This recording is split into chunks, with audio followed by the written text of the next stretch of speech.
Hey everybody, this is Ethan from Usually Disappointed. This is part 2 of our top games of the 8th console generation. Our recording session went on a lot longer than I think any of us really could have expected, so we had to chop it up into 2 bits.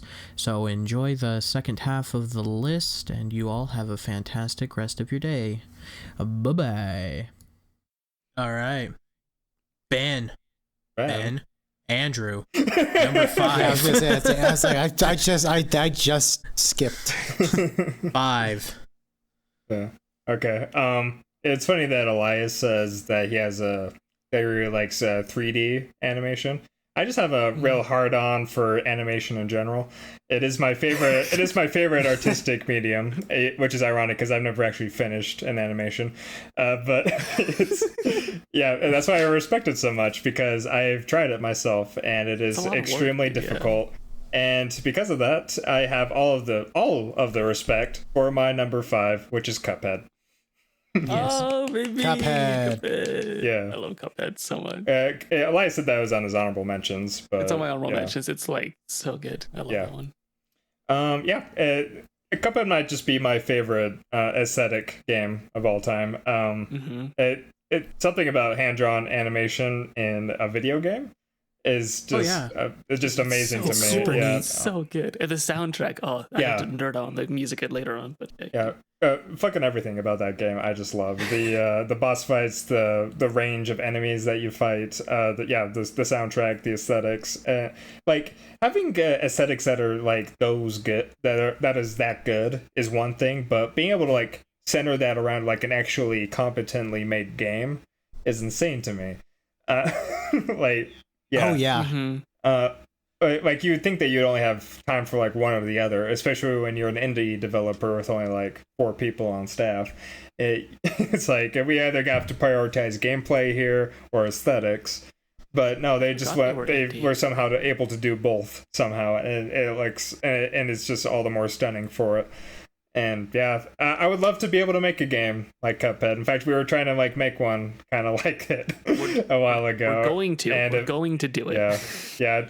Yeah, it's still kind of like frozen. Yeah, probably because I can't animate. And also because I haven't competently learned the type of coding language that we need to program it. So money is also a music factor. Until you guys are good. So. And time. Yeah. Oh well. We have a cool name for it though. It's called Purgatory. Yeah. Baby. Look forward to that in 20 years. Yeah. Anyways. Maybe we'll release Purgatory before 2077. Who knows? Yeah. Before Cyberpunk 2077 comes out, or even better, we release it before Hollow Knight Silksong comes out. Oh my god! Don't even get me started on that. Anyway. All right. Yeah. Anyways, Number 4. Oh, sorry. Go ahead. Yeah. Well, I'll just say Cuphead. I guess I have said my spiel. So sorry for interrupting you. Oh, you're fine. I'm just trying to make sure we don't devolve into a Hollow Knight mess before it obviously comes out. It's probably gonna happen pretty quick. That'll be a fun. It's gonna come. I will control myself. You two control yourselves. Number 5, y'all can finally talk about God of War, because it's my number 5, and I think it's a really great game. I'll quickly say my piece. I know a lot of people were upset that God of War 2019 broke away from the strictly character action spectacle fighter genre roots on where it was at, and I totally understand, except for the fact that like God of War really hasn't been all that great of a series up until that point. Wow, I am really just laying out some banger hot takes today, aren't I? But the first 2 God of War games are great. God of War 3, it's overrated, but it's still pretty good. PSP games are kind of shit, and the God of War Ascension is just really bad. So you can only milk the same thing for so long with only the most minor of changes before it gets old. Again, there are spectacle fighter games that have done that really well. Devil May Cry, great example. They've kept the old formula pretty fresh as time has gone on. But you know, Santa Monica, they really haven't been able to do that. So I was totally okay that they made this change to a over-the-shoulder action brawler game that has a little bit of the DNA of the previous series outside of its, you know, main characters. But it's largely a more story-focused cinematic approach. And I'm totally cool with it. The seamless camera, unless you jump into menus, the story's largely pretty good, except for when there's that moment when Atreus starts acting like a dick. That whole part was just a chore to play through. Can we say spoilers for God of War? It came out in 2018. So. If you haven't played it yet, that's your problem. Okay, spoilers. And we've already spoiled a couple games on here already. About the Atreus being a dick for part of the game. I think that's actually foreshadowing that he's secretly Loki and that he has kind of like an innate dark side to him. And that he might actually betray Kratos and join Odin in a future game. As a part of like the original lore. Ooh. Yeah. R/movie details analysis there. Yeah. So I was okay with that if that's what Makes they're sense, setting though. up. If they don't do anything with it, then yeah, that's stupid. Yeah. I mean, I still just wasn't a big fan of that whole thing of Atreus just throwing shit fits all the time. When it's like, I just don't want to listen to a kid bitch and moan forever. It's like, if I want to do that, I'll just become a parent. I'm trying to be big strong man who has cool boy with bow and arrow, cool boy with bow and arrow, and go kill monsters and have a sad about dead mom every now and then. Have a sad about dead mom. But yeah, no, great game. Again, really like it. Honestly, it's fantastic, and it's one of my favorite games of the, like, I think it came out 2018. I think it was almost my game of the year that year. But yeah, no, it slaps. God of War is great. And I like it more than almost any of the other more action oriented ones in the series. God of War 2 is the only one that surpasses 2018. Die mad. And then I guess my thoughts about it, pretty much the same as everything else. The graphics look amazing, and honestly, like in terms of like the cinematic qualities, I was just blown away like instantly when you get introduced to the fight with the stranger. Yeah. Like from that point, I was just like, oh hell yeah, this is gonna be a good game. When you said stranger, I just immediately like Resident Evil 4 came to mind. Stranger. Sorry, that was just a goo goo gaga dumb baby brain bullshit. Please moment. Continue. Yeah. But yeah, like the moment when when we I guess we've already talked spoilers, but the moment Baldur, after like Kratos like punches him a few times and he's just like, all right, my turn, and then just like yeets him over his house, and then like you just start the boss fight from there. It's just like, holy shit, that was cool. Yeah. And then that whole fight's just really awesome. Like you're breaking trees, you're splitting boulders, you literally like cause like a fracture to open up in the earth itself. It's just very like over the top, but like just so much fun. Mm-hmm. And that it keeps up that energy for pretty much like every other boss fight. Like you fight the dragon, and like it's a super cinematic set piece. I forgot about the dragon. You forgot about the dragon's awesome. Oh yeah, because I'm more just done with the humanoid fights and the damn trolls.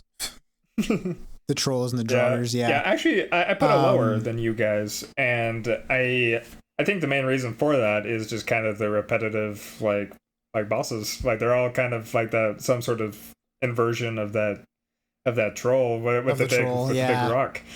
Yeah, that would be my reason why mine sits at number 6. Yeah, that's my biggest complaint with it. Because even then, like, I know that you've got the Valkyrie fights, but at least the Valkyrie fights have like some, like intriguing differences between them. They all kind of have their own little thing. As far as I remember, I haven't played it since I platinumed it a couple of years ago, but I mean, yeah, those trolls were just largely just like, oh, this time he's colored blue. It's like, wow. Amazing. Yeah, thanks for that. Yeah. That was like that again. That was my biggest complaint with it, though. Yeah, I totally agree. My other biggest problem with it was the final boss was really easy because of how cinematic it was. It might get there was there's that, a lot of cutscene parts, and then you get your health back, and it's just like, oh, and when it's over, it's like, oh, that was the final boss. That was super easy. That was my that was what I thought too. It was super cinematic though, and that's kind of like been a staple of God of War since the beginning. I mean, I can't remember what specific God of War game it is, but I do know that like you fight a Titan, and like it's impressive because it's on the PS2, and like, you know, you're like climbing up like the forearm of this like massive, you know, like Titan, and you're just beating the shit out of them, and it just looks really cool. And I'm like, I can't believe that stuff like that was done on the PS2 because it's impressive. When I went back and looked at like some of the old fights, it's like, wow, that's really cool. Yeah. So overall, really fun. Also, I haven't really done the Valkyrie fights because I tried doing one of them and I got my shit wrecked. And so I was just like, you know, maybe I'll come back when I've got better armor and weapons and stuff. And then I finished the game and then I moved on to something else. So maybe at some point I'll go back and I'll fight the Valkyries. All right. Well, Ben, number 5. Number 5 for me is Undertale. Oh yeah. So yeah. Biggest reason for this is because I felt like it really made me like realize something about myself. Like it taught me something about myself, and no other game has really been able to do that on the same like level as Undertale. From the surface, if you've never seen, heard of, or played Undertale, from the surface, you know, it looks like another like, you know, indie, you know, like pixel art side scroller, and you're like, oh, okay, whatever. But like once you actually get into it, you realize that it's got a lot of lessons to teach you about like empathy and friendship, and, you know, like a whole lot of like valuable topics. And the gameplay is pretty fun. The characters are really well written. It's a lot of fun just talking to each character multiple times and seeing what else they say, because there's a lot of dialogue options in it. The music is fantastic. I've listened to the album several times, and each area I feel like is really well done. There's just a really unique like mood that you get in every single level, whether it be, you know, Snowden Town or the core or like the magma place. You know, it's just a really like atmospheric game as much as it is like a game that, you know, it's got really memorable characters, really solid story, and like really good messages. And I would be lying if I said I did not end up getting emotional at the end of the true pacifist fight, because that hits you in the heart pretty well. Yeah, so I guess I could largely kind of agree with what Ben's saying. I had it at my number 9, so I don't feel nearly as strongly as Ben does. But yeah, no, I certainly still love it. I still think it's an amazing game. I can adore it based off of its technical achievements for basically having a single person working on it. Of course, I believe there were like other people that were providing bits and pieces here and there, but it was largely the work largely it was Toby of a single guy, Toby Fox. And yeah, no, I mean, like what it's done in terms of its breakout success, it's intriguing characters, very witty, funny dialogue. Again, man, those characters are great.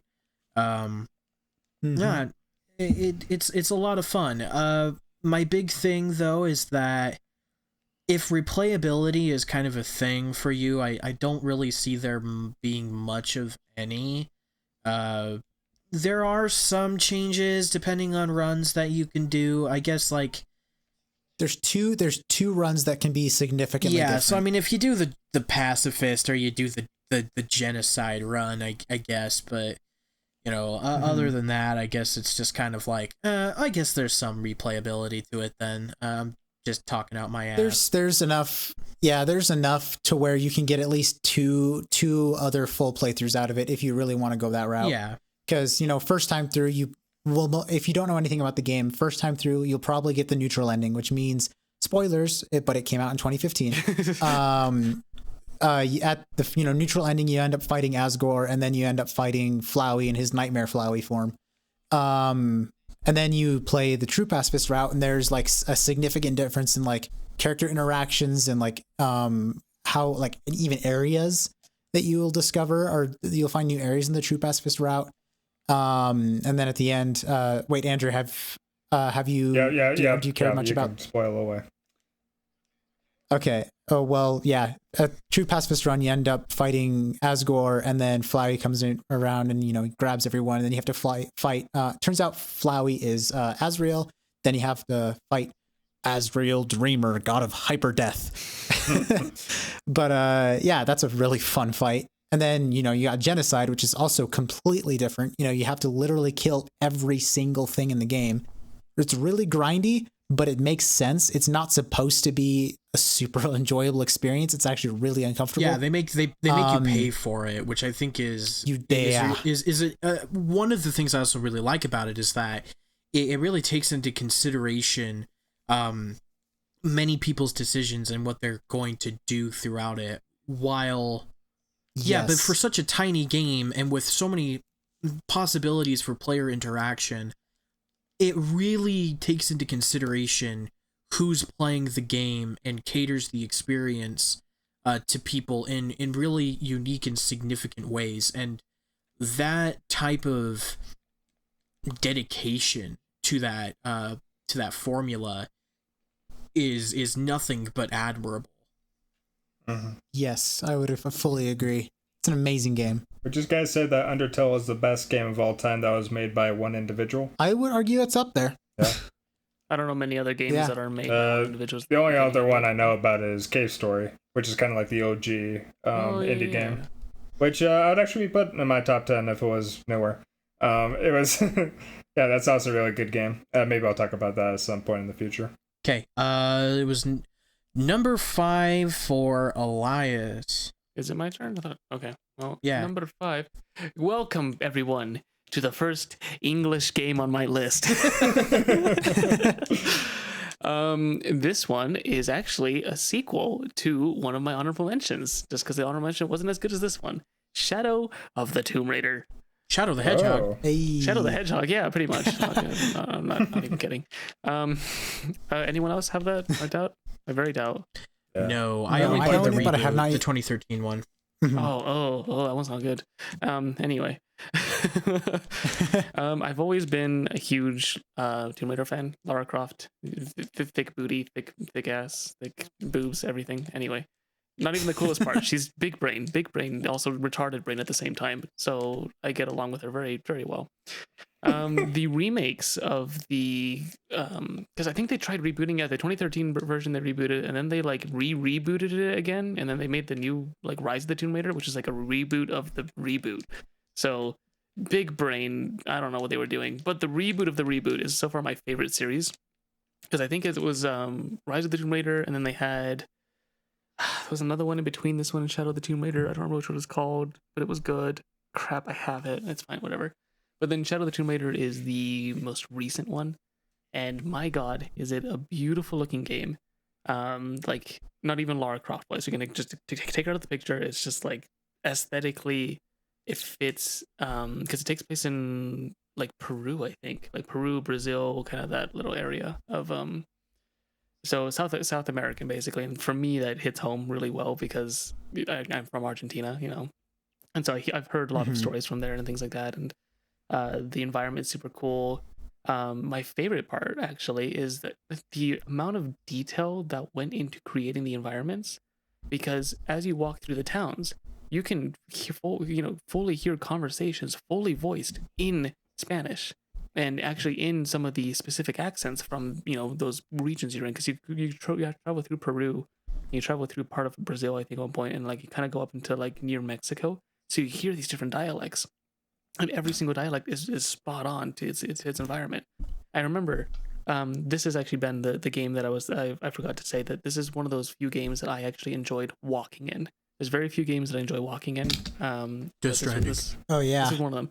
You get to a town near the second half of the game. You get to a town like a resting part, and they're like, "Hey, cool, you can kind of explore the town." I fucking just sat in this town for about an hour, just listening to this nun tell these children's stories, all in Spanish, and like, it felt like it was town. It was so weird because you could hear conversations as you were walking by, and it was so well put together. That aside, combat was just really good. Very smooth. Feels like a Lara Croft game. She starts off the game by crashing an airplane as usual, or crashing some kind of vehicle. If you ever see Lara Croft in real life, do not enter a vehicle with her. You will die. And she will survive. You will die though. You become set dressing for a Tomb Raider set piece. Game. Pretty much. But yeah, I've always loved Lara Croft. If you ever loved Tomb Raider games, this just really hits home. Because I think on my old PS2, I went back and played Underworld. Oh, that's such a good game. No, I have every single Tomb Raider game, except for the newest one, which is that one Shadow then? Yeah, it's Shadow. It should be the newest one. Yeah. I have every single one of them on Steam except for that one. They have the entire series on Steam.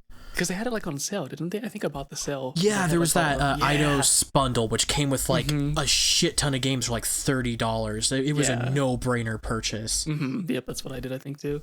But yeah, I've gone back and played a few of the old ones. It's nice, but this one just, it feels like classic Tomb Raider, but just spicier and like more invigorating and just a lot more fun to play. So yeah, I definitely would recommend. Love it. Wicked. All right. Awesome. We chuck to number 4. Baby. Andrew. Give me 4. I highly doubt we're going to talk about this one right now. Hollow Knight. Ooh, that's my 3. That's yeah, that is my number 1. What's your number 1? Okay, that's last then. Fuck. Okay. All right, then we move to me. Spider-Man. Which one? Ooh, PS4 Spider-Man. One, the only PS4 one that came out this generation. Oh, yeah. Exclusively. Yes, that's a good game. I should have put that on my list. Frick, I forgot about that one. Yeah, I love it. I guess it's more of an honorable mention. Man, speaking of games I've completed plenty of games on this list. Doom, Death Stranding, almost completed Resident Evil 2, God of War, and Spider-Man. Goodness gracious. Spider-Man on PS4. Oh, man. Best superhero game ever. Better than the entire Arkham trilogy. There's another hot take for you. Screw you. Swinging around a Spider-Man. So good. It's a ton of fun. I've played a bit of it. The story's really good. The characters are great. The action is fluid and fun. 100% completing the game just feels natural. It never feels like a chore. And even just moving around the world just feels so much fun. Naked Spidey, best character. Even just the most slightest minute-to-minute whatevers you do in that game is just consistently invigorating. It's a blast. Highly recommend it. It's great. We're getting that PS5 version soon with higher frame rates and ray tracing support. I'm excited to play that at some point.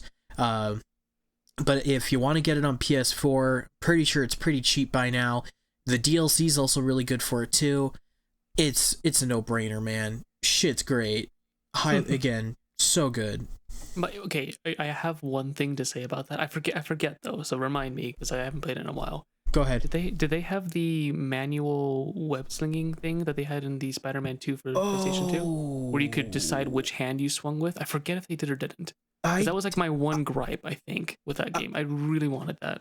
I don't know, actually. They might have, but I just used the base stuff. They might have had it. I don't exactly know, because again, it's been quite a while since I played it. In fact, I want to do a new game plus of it at some point. But yeah, no, I'm not entirely sure. We'd have to look it up. Because yeah, I remember the settings at the beginning. It was like, do you want to do the default or do you want to do the manual? And I was like, oh, manual, freaking manual. So I clicked it, and it was like, oh, you get to decide which building you shoot at. And I was like, well, okay. And it did feel smooth, but I love Spider-Man, like the PS2 Spider-Man 2, because like you had full control. It was I did things on that game I could never do in any other game. It was anyway. Eat the time. Pizza Yeah. time. Have you Oh yeah, there is actually a Pizza Time Easter egg in the game. Did you know that? Yeah. Mm-hmm. Yeah, it's Because great. you can walk up to the pizza shop, right, and it actually plays the music and everything. Yeah, if you walk up to the door, Yeah. then you'll hear the theme play. It's great. It's so good. Yep. Anyway, that's my number 4. Fail. Ben, number 4. Number 4.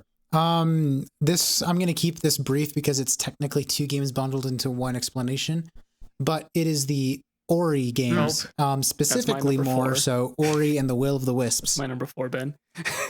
Number 4. Nice. Okay, so we're sweet. So we can bundle this together. second time. But yeah, to start off, Ori and the Blind Forest was introduced to me by Elias. Oh baby, you know. And I think so. Yeah, it was me. Yeah.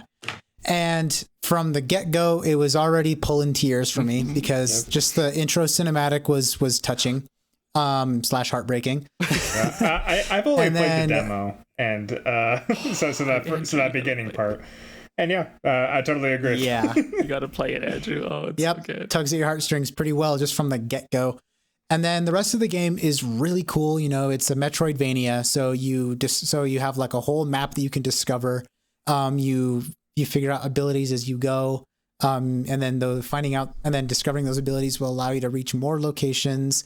There's not too much in terms of combat because you mainly use the Spirit Flame, you spam X, and you can, you kill enemies. Mm-hmm. But you can get creative because as you get new abilities, you can kill enemies in different ways, like using the bash technique or the stomp technique or stuff like that. So yeah, you can get creative. First and foremost, Ori has really fluid platforming. It's if you like Spider-Man, then you're also probably going to enjoy Ori because the platforming and the movement in that game feels super fluid and just really acrobatic and really fun. And yeah, there's not really much in the way of bosses in the first game, but you get runaway sections. So run away from lava, run away from water, run away from giant evil bird. And in those sections, it puts your abilities to the test, and it's super fun.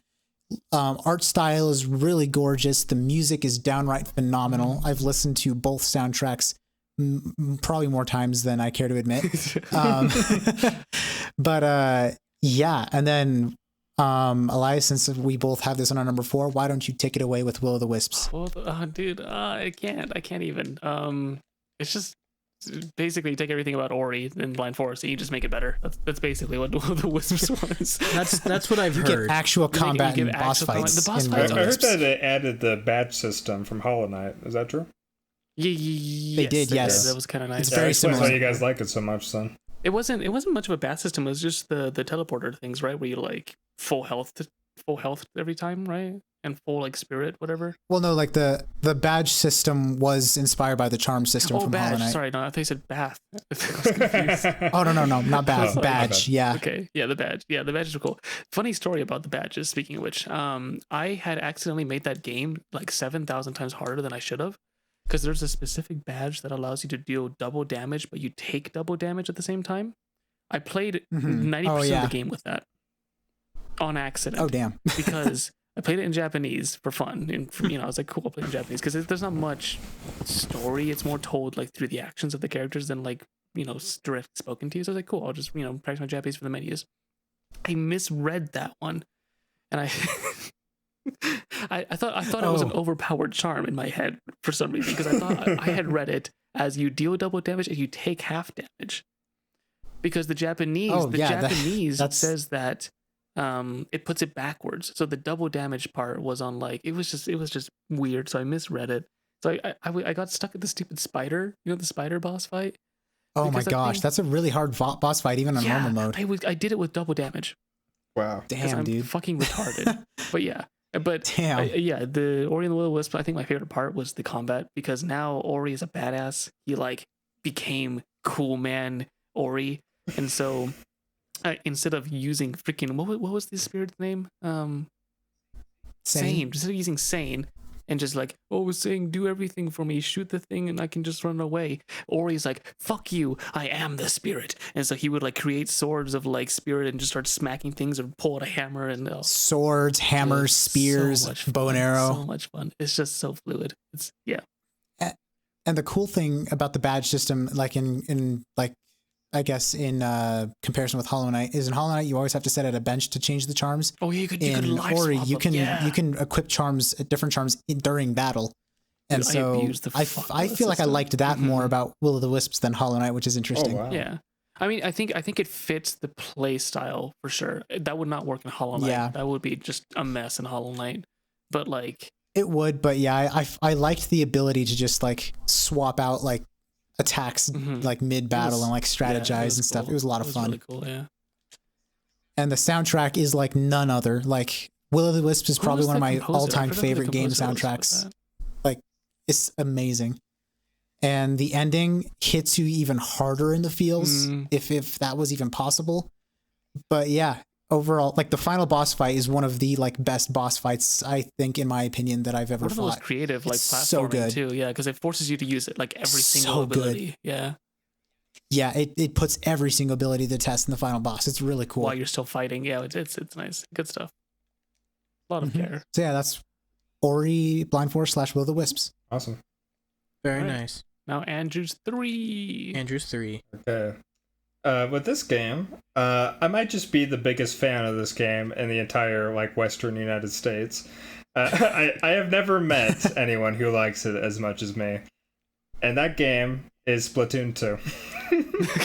God. Yes, Splatoon. Squids. Splatoon 2 might just. I Squid. think it is the game I have played the most in my life. I have clocked in about like 865 hours, I think. Oh wow. Which is very weird for me. I never play games for longer than like 20 hours. And the reason why I played that game so long is, for once in my life, I wanted to achieve the highest rank possible in an online game. I was like, okay, and I'm going to do this with Splatoon 2 because it'll be easier than other ones. And boy, how naive of me that was. It is very hard. Very hard. It took me 800 hours of a lot of heartache. My life was basically on hold for like 6 months while I tried to do that. You just grinded to the top. And I did it. And I never want to do it again. I never want to do it again, besides when Splatoon 3 comes out. But oh god! And not only that, I tried speedrunning it. I got into the top 20 speedrunners on speedrun.com. Hot yeah. damn. Insane. Yep. Elite gamer over here. Yeah. So I'm working on the Hollow Knight speedrun right now, and I'm nowhere near that. But you know. Yeah. Although that kind of begs the question, like, why do I like it so much more than everybody else? It seems like, I think it has a lot to do with its personality and charm. What really bugs me about like online multiplayer games like Call of Duty and stuff is that there's just no personality. It's devoid of it. It's all brown and grungy, and all the characters are grumbly men grumbling. Yeah, I mean, as someone who plays Call of Duty and enjoys Call of Duty's multiplayer, at least for the most part, I agree. Yes. Yeah, Splatoon is very funny. I love the aesthetic. It is very unique. I've never seen another game that looks or sounds like it. The soundtrack takes a good use to, but I have actually come around to it so hard. I actually used to listen to it while I worked out, and it actually put me up. It was weird.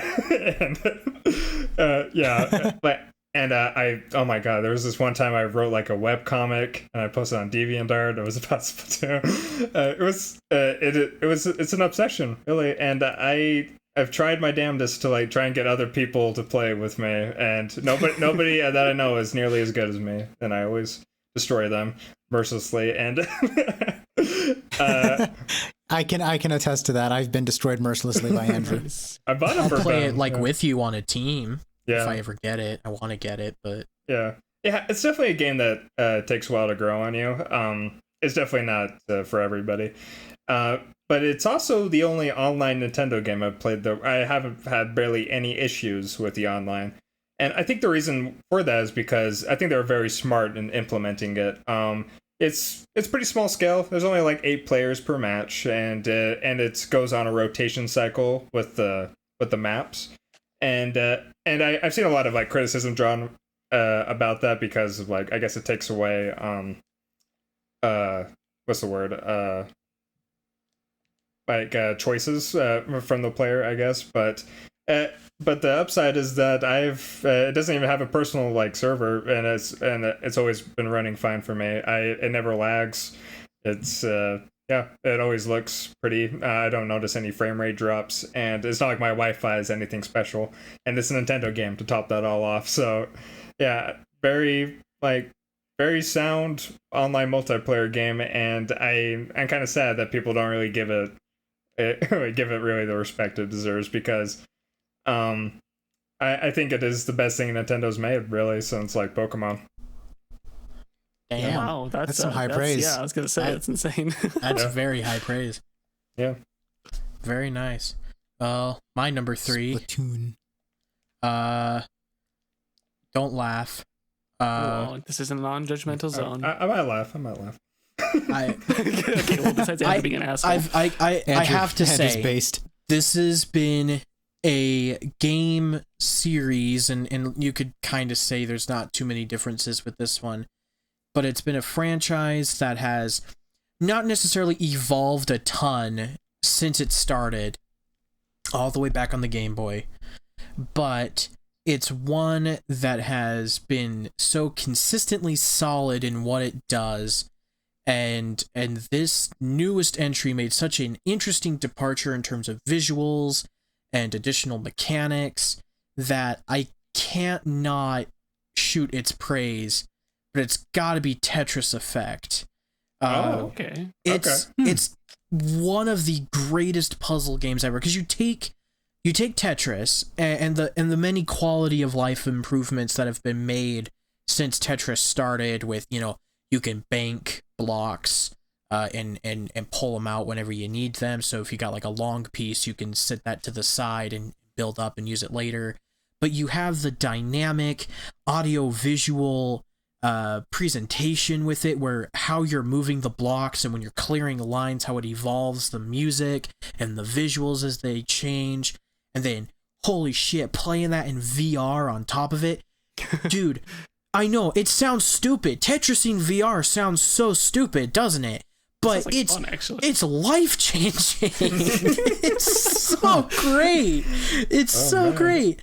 I love it. I might have to try you this. have to, man. It's so good. I love Tetris. I'm like, yeah. Oh yeah, so much fun. Tetris Effect is the most mechanically refined, most visually and audibly pleasant and just orgasmic Tetris experience you could have, and it's fantastic for it. I really think it's like a 10 out of 10 masterpiece, and this is number 3. So the following 2 are certainly something else as well. But oh yeah, no, Tetris Effect is, if it ain't broke, don't fix it, and they took that to heart, and they just made aesthetic changes for the most part, and they may added some like extra modes and stuff that you could do on the side, but oh, there's only so much you can say about Tetris, but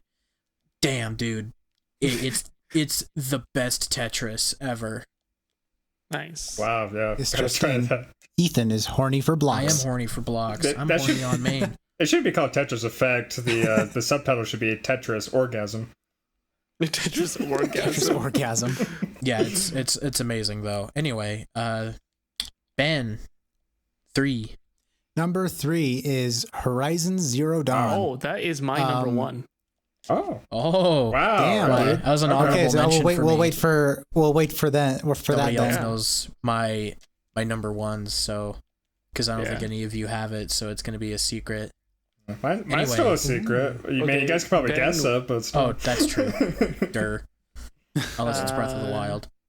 It's my number 3, right? Yeah. Yep. I think Ben and I swapped on this one. Mine's Hollow Knight for number 3. Oh yeah, so number 1. Yeah.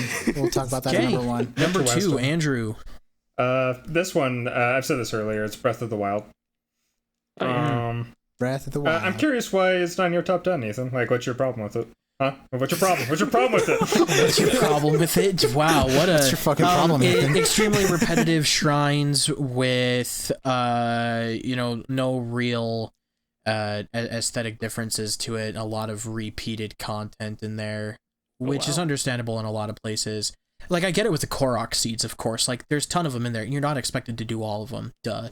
Just like the shrines, but the thing is like, I find myself doing a lot of the same thing over and over and over and over and over and over again in it, and it can get a little tedious at times. There's a real severe lack of enemy variety in there that just kind of like with me a bit. What enemies are there though are great, and the behavioral patterns that they have are just awesome. I love how a lot of that works, but I feel like there could have been I don't know, a little something else there to kind of keep it going, especially considering how big the world is. The actual real dungeons in the game, the mechanical animals are just kind of okay, I guess. The Ganon fight is way too easy if you play the game normally, kind of how it expects you to. It's just a total cakewalk. You just walk right all over them, and it's kind of funny how it just kind of like and the weapon durability is nothing but frustrating. Everything is as fragile as glass, it seems. Like, I get weapon durability, I get it. I'm not entirely against it, but I want to actually use the powerful weapons that I get, not just like hoard them and be like, oh, I'm gonna use it at some point, and then I never use it. Also, there's some performance issues in a couple places, not a lot, but it's primarily the forest. The frame rate just completely shits itself, and trying to do some of the stuff there, like that one shrine, was just kind of annoying when I'm trying to play the game and like my moves aren't really registering because the game is just chugging really bad. Those are all my complaints with it. I still think it's a great game. Like, don't get me wrong, I'm not saying it's a bad game. I still really like Breath of the Wild. I still think it's excellent. But it's no masterpiece. Not by a very long shot, but I still think it's awesome though. Yeah, like what you just voiced is why I'm so excited for the sequel, is because everything that you said is something that could is what all the complaints everyone's been saying about it, and I think Nintendo would probably listen to that. And all those things are just easily things you can tweak. And it could and if you take everything that's great about Breath of the Wild and just tweak those slight things, you really could get like an 11 out of 10 game. And so I'm really looking forward to that, hopefully. And same here. Like with the sequel, I like the theme, like big theme dungeons to come back from old Zelda games, and keep the open world, but like mix it up a little bit. Like, don't make it's okay if you cut down on like shrines and Korok counts if for the sake of more diversity in the challenges. I agree.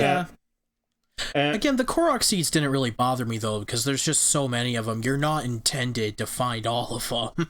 The same with the shrines, but there's obviously a lot fewer shrines than there are seeds, and finding a Korok seed is just doing a little puzzle or just stumbling across it, whereas a shrine most of the time is you have to go do some task that takes several minutes to complete and able to get your reward. So, Yep, and my favorite thing about Breath of the Wild I've ever heard is that it might be the first open world game to employ this gameplay style of no matter which direction you go, there is content there. Like in a lot of open worlds, it's like, yeah, you got this big huge world to explore, but the actual objective is just in this one specific spot. And if you're going any other direction, you're technically going the wrong way if you want to continue the game. With Breath of the Wild, it spreads it all across the map. So everywhere you go is the right way. And I think that's brilliant. And I hope that future open world games try and employ that. Breath of the Wild may be the first one to try that. And as such, maybe it's a little rocky in some of its execution. But I don't see how that can't be just easily improved in future installments. Yeah, definitely. And sure. I hope so. Nintendo does have from my experience, a very wishy-washy reputation of listening to feedback, though. Mm-hmm. It's not a perfect track. It's not an EA Activision level of not listening to feedback. I would agree with that with every. I would agree with that with every Nintendo franchise except for Zelda. Zelda is run by guys who actually do listen to criticism for the most part. Okay. Every Zelda game improves on. Again, you know far more about Nintendo than I do, of course. Yeah. So I mean, I can't fully say to it from my personal experience. That's what I've seen, but it certainly looks. I'm looking forward to seeing where they follow it up, because it is confirmed that we are getting an official follow-up. Outside of course, we're getting that Hyrule Warriors-esque prequel, which I'm kind of excited to play. That looks like a lot of fun. That does look like fun. I'm excited too, and I really do hope that, because of course, the problems that I have are very much problems that many other people have. Yep. Especially considering when it's one of the I have the biggest same games of all time. Of course, there's going to be overlap and criticisms. I have the same problems, and if they employ those, like if they take those criticisms to heart for the sequel, that might just be like my favorite game of all time. I might even be up with you too. It certainly could be. Yep. Yeah, I mean, I guess you guys said everything that I think needs to be said about Breath of the Wild. The only other thing I would add is that the overall story, I thought, was it tried to be epic, but I feel like it kind of fell a little short. So let's hope that the narrative on the next one hits a little harder, in my opinion. Yeah, I want a Majora's Mask Breath of the Wild fusion, because Majora's Mask has the best story. I think that's what they're going for. Majora's Mask has easily the story of any Zelda game, and Breath of the Wild has the best gameplay, really. So if those two things can be melded, easily the best Zelda game, but perhaps one of the best games of all time. Yep. Cool. All right. I'm alrighty. Think we've said our piece then. Yep. I think we're good. Cool. Next up. That's your number 2, I think, Ethan. Yep, your number 2.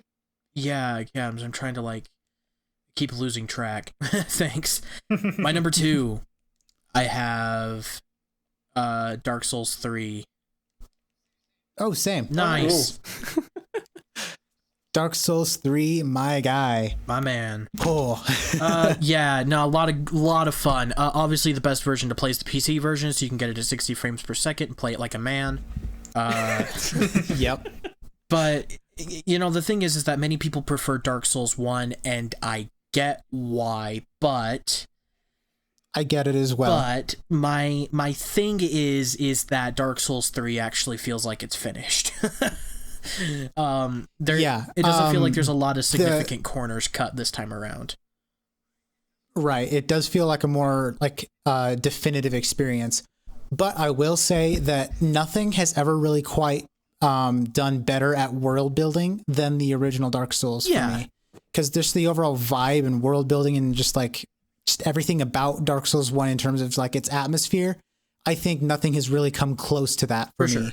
But Dark Souls 3 is pretty much better in almost every aspect other than that. Yeah, no, I mean, there's so much I can say about Dark Souls 3. I mean, I love the bosses. There's a few that I'm not the biggest fan of, but I accept it. Tree balls is kind of the only kind of weak fight in the whole game, in my personal opinion. The areas are great. The DLC is great. The DLC is the weapons, the armor, the cool gameplay mechanics, the magic systems are really great in it too. There's a lot of enemy variety. It's just a perfect blending of so many different things. Oh, and it's also got the best soundtrack in the whole series, in my personal opinion. I mean, it's so good. There's still a lot of really good bangers from number 1. But I think Dark Souls 3 has better tracks in terms of its intensity. It's got a lot better big tracks, but Dark Souls 1, in my opinion, has a lot better soft tracks. The menu theme Souls of Fire from Dark Souls 1 is simple but so atmospheric and so good. Nameless Song, the end credit song from Dark Souls 1, is so beautiful. Firelink Shrine, the original Firelink Shrine theme is unforgettable. But yeah, everything else about Dark Souls 3, starting off with the absolute banger that is Vort of the Boreal Valleys track. Yeah, no, big booty Vort. Big booty Vort. Clap them cheeks. Slap his ass until he's dead. Pretty much. But yeah, no. One of the great things I was going to mention about Dark Souls 3 as well is that it was a day one purchase for me. I got it. Ooh, I wow. bought it all the way back on the Xbox One. I had that version of the game when I first started playing it, and within like the first month, I got to like New Game Plus 7. That's how crazy I was into it. That's as far as I've ever gotten, and it was at that point I was like, this is too hard to handle. I can't anymore. Like I've finally been roadblocked. It's gotten too hard. Yeah, but I've had a similar obsession with it to the point where there was a day where I think I beat like the story, I think 2 or 3 times in one day. God, that's crazy. In one day. You know, because I knew exactly where I was going and I knew exactly what to do. I was also in Dark Souls 3 back in the glory days of Fight Club. In Irithyll? Yeah, right after, or no, in at the right after Pontiff Sullivan. Yeah, right when you get close to Anar Londo. Spoilers, I guess, but it's 2016 game, get over it.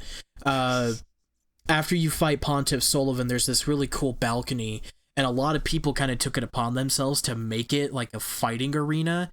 And it was this awesome thing where it was just impromptu meetings where people would put summon signs, and it would just be one-on-one duels, and everyone would just emote or like sit down and just watch the other people fight. And whoever would win, they would still get to keep challenging, and they'd keep to get going and stuff. Oh, it was just, the fight clubs were so much fun. They're still going, by the way. I participated in a few like earlier this year. They're nowhere near to where they were before. That's what I was saying. I was kind of like back in the glory days of it. So gotcha, yeah. The heyday when I joined a game with like the max amount of players. There were like at least like 8 people hanging around. Damn, that sounds like fun. It was great. It was so much fun. And we need to find a Fight Club in Demon Souls remastered. Yeah, it might be. But yeah, no, man, it was great. Again, the glory days of it, and again, just with all the stuff that's in it, it's a fantastic gameplay experience, unlike anything else. I love it to death. And a huge improvement over 1 and 2 both is that weapons are so balanced in this one compared to number 1. Because number 1, you can get some really OP weapons like from the get-go, and then pretty much every other weapon that you find, it's like other than like, you know, the Zweihander, Claymore, Drake's Sword, and Gravelord's Sword. Other than that, like not much of the other weapons are really that like can like really hold up that well against them. But in Dark Souls 3, like every weapon is viable. You can be completely like overpowered with the longsword as long as you upgrade it and like scale with the right ability. The Castus, like the fist things, basically just like brass knuckles of Dark Souls. Exactly. Yeah, I still will never forgive From Software for nerfing the Fume Ultra Greatsword. That makes me sad still to this day. Oh, yeah. That's still my weapon of choice. In Dark Souls 3, my weapon of choice is the Sellsword Twin Blades, scaled with Dex. Yeah, you're a stupid Dex player. Be man. Hey, be strong. Pretty good. Be strong. Strength. I'm strong. I'm strong boy in Dark Souls 1. I have a giant dad character in Dark Souls 1. Objectively the best way to play. Fire's Way. Chaos Wayhander, bro. But yeah, it's Dark Souls 3. Yeah, Chaos Wayhander. I'm like, bro, Fire's Wayhander, what's your problem? No, I maxed it out at Chaos. Hey guys? Yeah. What the hell are you talking about? We know what we're talking about. My game right now. But yeah, that's Dark Souls 3. Great game. And cool, that was Ben's number 2 as well. So we're on to Elias. Woo! Okay, my number 2. And Andrew, I understand how you feel about Splatoon because I don't have a single real life friend who feels as strongly about this game as I do. It is a game I have sunk. Let me look because I'm playing it right now. I have sunk 2,708 hours into over the last 5 years. Jesus fucking This Christ. is the single game I have played the most. I can name off 2 others before this. The first game I had played for forever was 800 hours, which is CSGO. Freaking love CSGO, but it's a different thing. The second game I had played a shit ton of hours was 1,500 hours, and that was Battlefield 3. And that has been bypassed by about 1,200 hours now. So Good for you, Elias. number 2 on my list, which is crazy because I spent this much time in it, is Rocket League. Rocket League. This is also technically the only game on my list, I believe, that is by an indie company that is now no longer indie because they've been bought by Epic Games. So that's a whole nother debacle I don't want to go into right now. But Epic Games, baby, they're Get so that good Fortnite at money. Fortnite money. Anyway, Rocket League. I don't know if you've heard about it. They have an actual official World League Championship, literally across the entire world except for Asia because Asians are bad at soccer. It is a soccer game with cars and boost. Basically, you can fly you with your cars. It's stupid, but it's fantastic. It's super fun. I've played it a lot with Elias, so I can attest. So it's really fun. I've sunk my entire life into this, obviously. I think I've always been a sucker for games with very simple mechanics that you can master. That's what Rocket League is. Mm-hmm. The entire game is you have a car, you can drive forward, backward, left and right, easy, and you can jump. Cool. And also when you jump, you can do something called a flip. You can you can flip. So you can flip back left, back right, just generic flipping mechanics, the same thing as when you're driving. So 2 simple mechanics there. The third mechanic is your boost, and then that's it. That's the entire game. That's all you got. And then you got a ball and a field and a 3v3 or 2v2, match. Sometimes 1v1 if you're masochist, but I've done many a 1v1. And never, I don't know. I will recommend this game to everyone because it's such a simple game to understand and such a simple game to pick up. It just went free to play as well. Easy to learn, hard to master. And that's my favorite kind of game. But it's free to play now too because of Epic. So if you ever wanted to try it, I'd definitely recommend you pick it up. Go for it. I can second that. Yeah, it's fun. a fun game, especially when we got some friends. It's really hard at the beginning because the camera tends to make everyone screw up a lot because you have 2 camera modes, one where it's like focused on the ball and one where it's focused on your car. So like normal driving basically is that second camera mode. But the ball cam just screws everyone over because sometimes the ball will be behind you, so your camera's looking at your car as you're driving towards the camera. And so people don't understand that when you hit the left at that point, your car will turn to the right of the screen because that's the left to the car, right? So you have to imagine like you're inside the steering wheel kind of a thing. But yeah, really good game. I don't know. There's not much to say. It's very simple. World Championships are just a blast to watch. Just watching these professional players, and these people are ridiculous. They just do ridiculous level stuff. It's just, I don't know. It's just fun. It's like you're watching an actual soccer game. The commentators are phenomenal. I don't know. I love the environment. In game, it can get kind of toxic. Just as any multiplayer game is, you do get that. But if you have the wonderful turn chat option off, or just only quick chats, which is one of my favorites. So only like the predetermined things in the game are allowed to be used, which is one of my favorite ways to play. That way I can still, if someone says, oh, they don't know how to boost, I can still, be like, okay, cool. Nice save. Yeah, then you can get the sarcastic comments, but on like focus days where I just want to like chill with some friends, it's nice to just pull this game up. Games are short too. Nice shot. Games are short. That's a 5-minute max game limit or time limit for the game.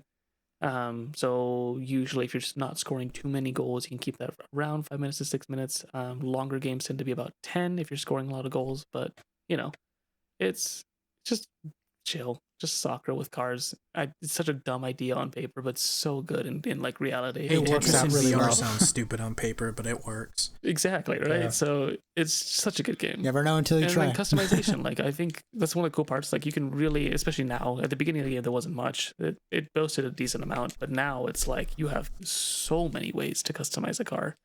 I have way too many, and there's so many different types of cars. No one uses any of them besides Octane and Dominus and Batmobile at the high level, but it's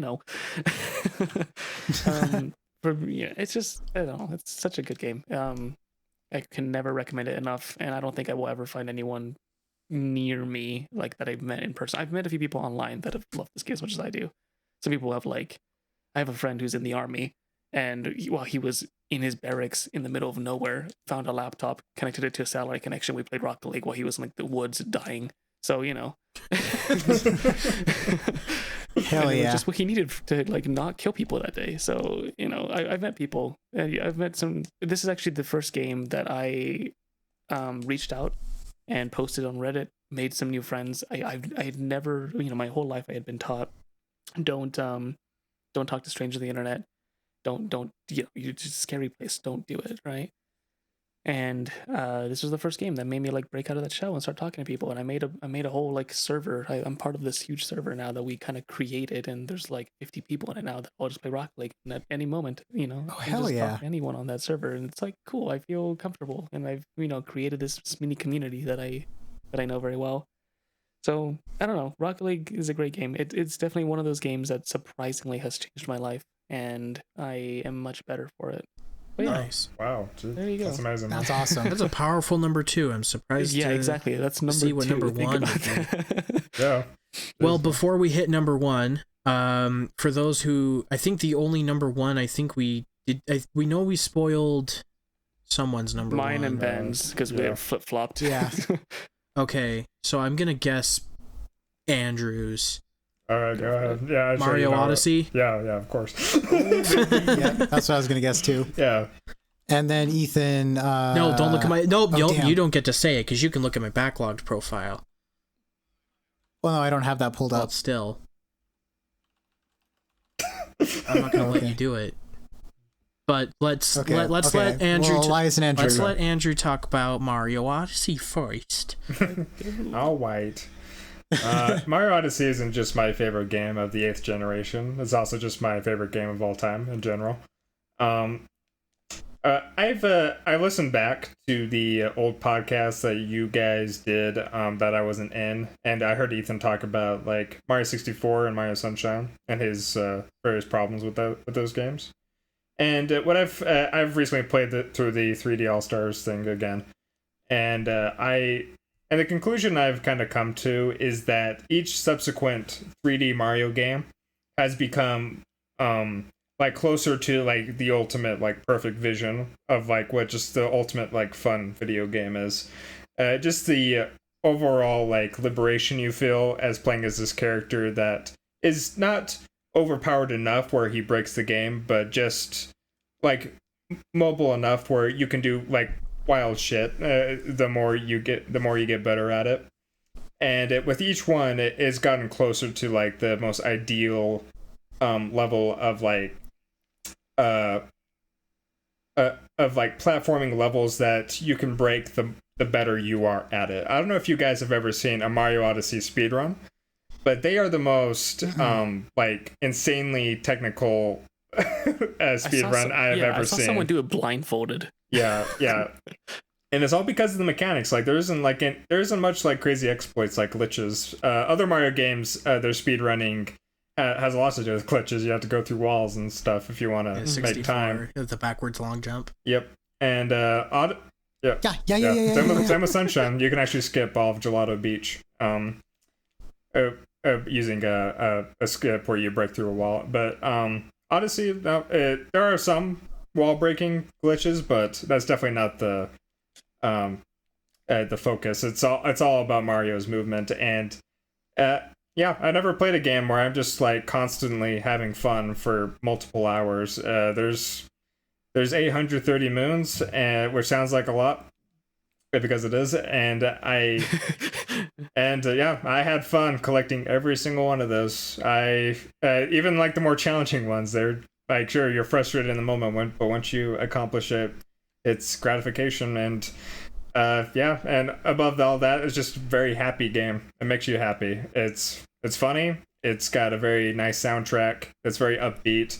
The visuals are very colorful, and it's just a game that makes you feel happy. And I have a hard time imagining a game that just elicits more positive emotions in me. Perhaps the next 3D Mario game might surpass it, but as for now, though, I've never played a game and have had more fun in such a short amount of time. That's awesome. I have the 3D All Stars, so I plan to play that and then our Odyssey at some point. I suspect that your opinion would be similar to mine in that each subsequent 3D Mario game is better than the last one. They all just kind of improve on the essential formula that Mario 64 made, and they're all great sequels in that they don't make the initial ones obsolete, but they push it further to where each one is just better than the last one, just by purely just being more refined and more fun. Very nice. Awesome. Very nice. Very nice. Wholesome time, baby. Yeah. All right. I like wholesome. That's my thing. I like wholesome. Ethan, your number one. Yeah, baby. It's Overwatch. Number one, 8th gen. I was like, wait, hold up. I'm kidding. It's The Witcher 3. Yeah. Oh, hell yeah. Oh, crap. That didn't cross my mind, actually. I made sure I backed up to do that yell. That's the yell that you get when you complete a quest in The Witcher 3. You just get this lady that just does this belly yell, and it's awesome. Dude, The Witcher 3. Holy shit! I have never played an RPG game that is so consistent in everything. The world feels so alive. The characters, all of them are written so amazingly. The voice performances are all just spectacular. The main quest is great. The side quests in The Witcher 3 are the main quests of lesser RPGs. They're that good. You can sink so many hours into it, just doing all sorts of stuff in there, and it's just so immersive and engrossing, and there's so much cool stuff to find in there. You can partake in political espionage, assassinations, hunt monsters, get in the middle of a love triangle, be a dad, have sex with random women, get a haircut. That's my favorite one. Get a haircut. You get a haircut, yes. Yeah. There's so much that you can do in that game, and it all feels so, again, so amazingly put together. It just, man, and it's so great. And even though I have not played the other Witcher games, I could not believe how emotionally invested I was in the narrative and with the characters in that story, so that when things happened to these characters, even though I didn't have the most, insane backstory with all of them, that I could still, come to them and look at them and still, have these strong emotions. There are character deaths that happen that hit me like a truck. Like, holy shit, he died. Like, this major character of the story, and how much it shakes up, and every decision has these multiple strands of how it affects the world and the characters, and there's so many things that you can do, and there's trees on how different side quests can end, and all this stuff, and it's so overwhelming. But when you really just sit down and just take it all in, it's just it's a damn masterpiece, man. There is no RPG that has been so immersive for me. And I know apparently there's a lot of people that take issue with the gameplay, especially with a mouse and keyboard. I don't know what their problem is. It was pretty seamless and easy for me to play, but I mean, I will champion The Witcher 3 until the day I die as by far one of the best RPGs ever. And I even hear the expansions are great. I have not played them yet. Plan to. I will get to them soon. But I even hear the expansions give the base game a run for its money. It's that good. God. Wow. Damn. Son. I again, like as I've said with other games, I own it. I actually own all 3 Witcher games. And I played a bit of the first and got annoyed with the controls. But yeah, I started playing the third one, and realized that it might have been a little too mature to play with parents walking around, especially my parents. And so at some point, I'm going to find a way to just play that on my own and without them walking in at some random scene where I've decided to have sex with one random woman, and then they'll just be like, "What kind of game are you playing?" I'm gonna have to be like, "Oh my gosh, yeah." No, just, I mean, because there's so much mature content, and not even mature like GTA mature, where it's just like, "Haha, I make funny dick joke." The Witcher 3 certainly has humor in it. There's a lot of really funny parts in the story too, intentionally funny. But like you have. There's so many interesting political topics that are covered in it too. And it covers it well. You have stories of racism, classism. You have narratives of like people's sexual orientations are in people being oppressed because of that. People hiding gender identity from people and because of the backlash that their community would give to them because of it. There's so much stuff in there that's covered that so political and intriguing to see, and you can handle that as Geralt. And you can't make him like a flat out like bigot piece of shit, but thankfully, but. You definitely are like inserting into Geralt's shoes. He's not a blank slate. He's already a pre-established character, but the way that he's written and how you can go about and make these subtle changes with him are frankly fantastic.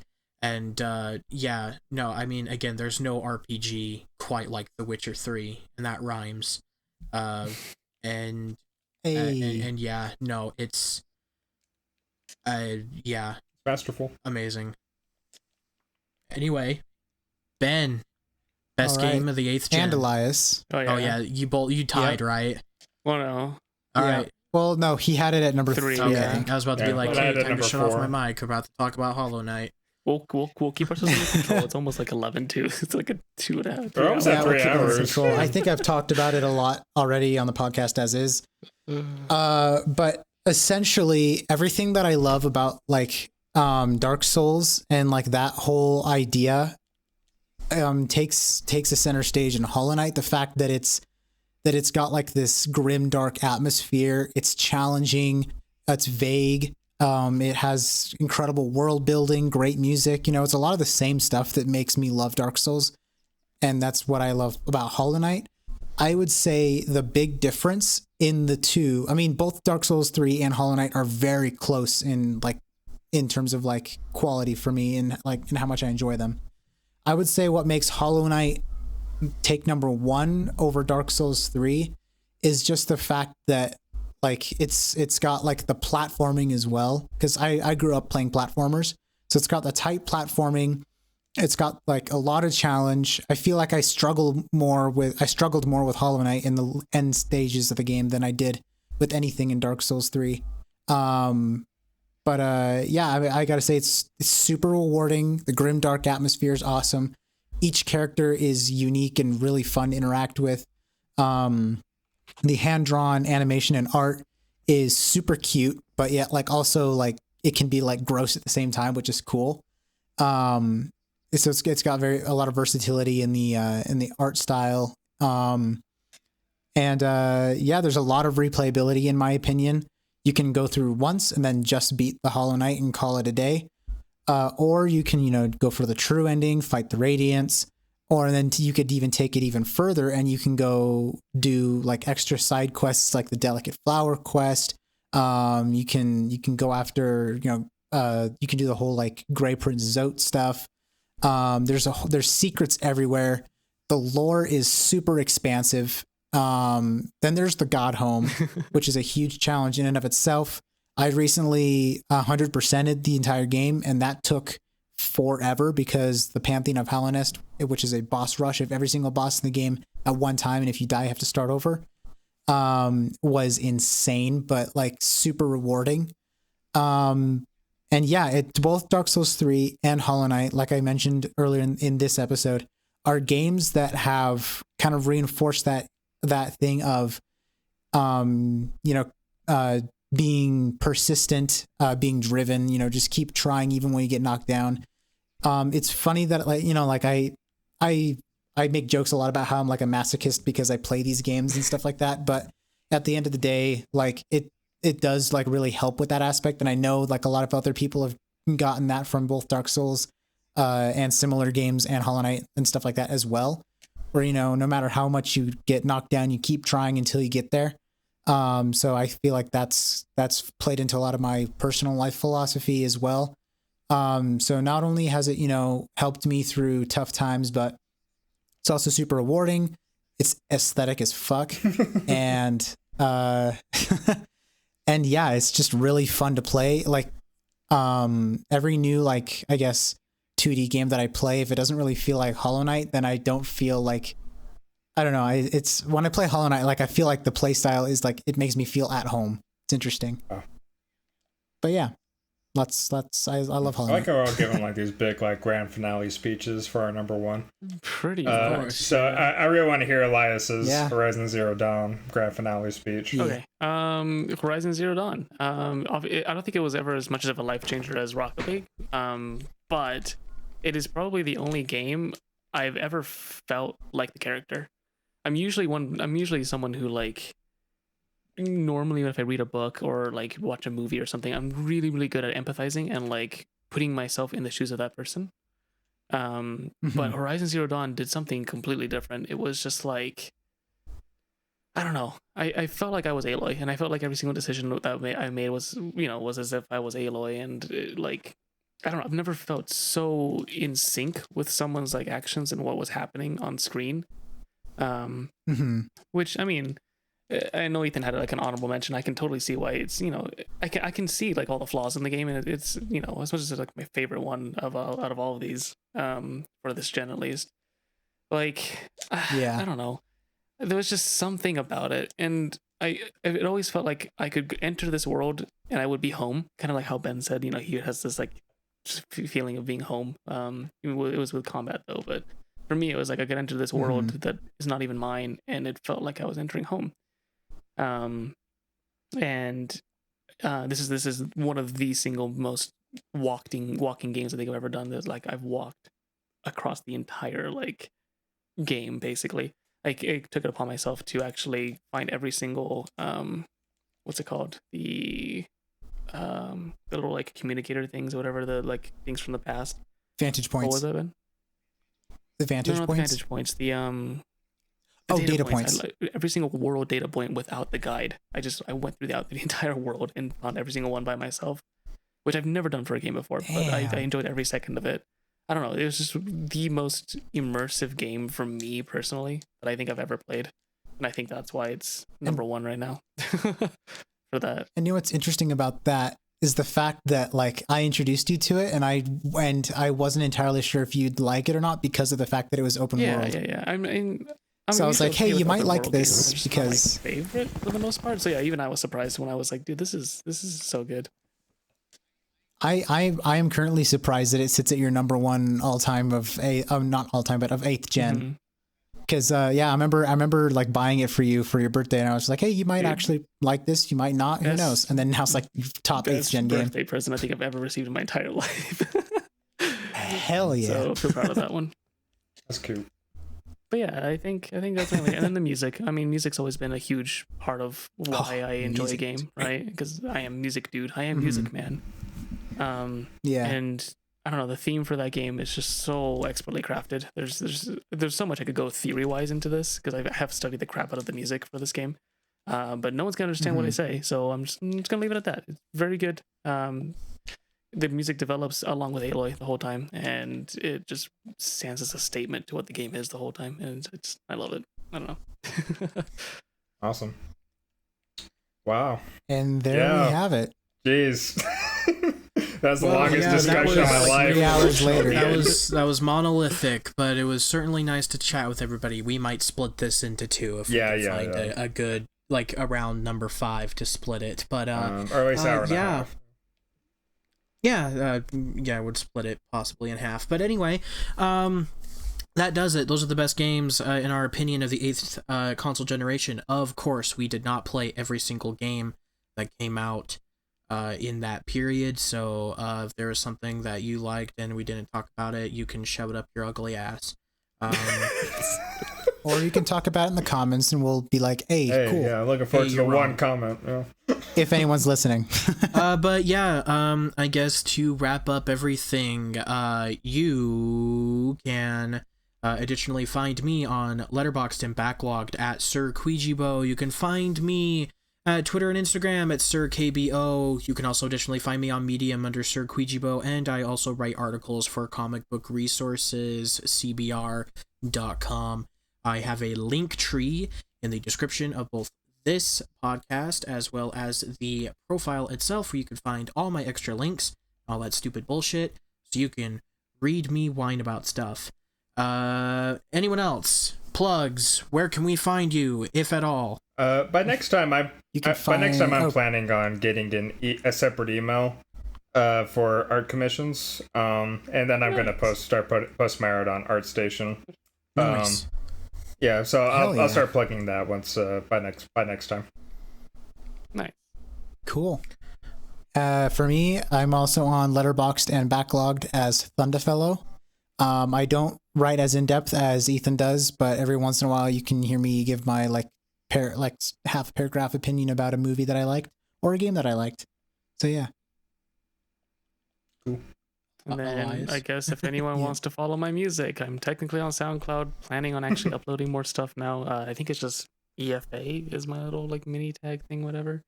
And I think I'm planning on making a YouTube channel soon. I might do covers of anime intros on string instruments. I've been wanting to do that for a while. I just keep putting it off, and I'm stupid. So we'll do that.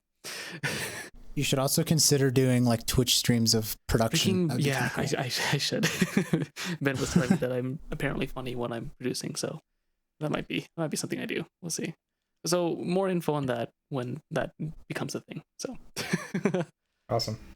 There we go. Cool. All right. Well, that was a great discussion. Enjoyed it a lot. We'll see y'all later. Thanks again. Bye. Bye-bye. Bye.